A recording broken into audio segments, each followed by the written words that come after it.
J'ai vu la saga John Wick, et bon, quand tu te dis qu'ils ont réussi à faire 4 films à cause d'un chien et d'une voiture, j'ai préféré faire une critique pour les 4 films d'un coup, parce que si j'en faisais un pour chaque, eh ben j'aurais dit souvent la même chose, parce que, à part les scènes d'action qui changent, c'est que de l'action justement. Moi c'est Maître Saumon, et ici on parle de cinéma, et parfois plus. Abonne-toi!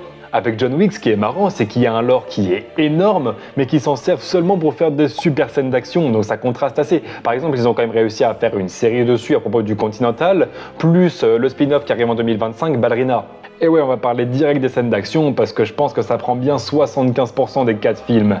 Et même si dans le 1, ça reste assez basique, ça se voit que c'était un film de lancement, à partir du 2, ils ont tout balancé. C'est super fun à voir, toutes les idées différentes qu'ils ont eues pour nous divertir. Ça va du combat de ninja aux chevaux, à un combat contre un géant, en passant par un duel au pistolet, et j'en passe plein d'autres, vu qu'il n'y a que ça. Et bah, tu sais que tu regardes ça pour te défouler. Évidemment, en regardant les films, faut pas s'attendre à se casser le cerveau ou à pleurer, mais c'est ça qu'on aime. Autre chose aussi, beaucoup de la saga se repose évidemment sur Keanu Reeves qui est super charismatique.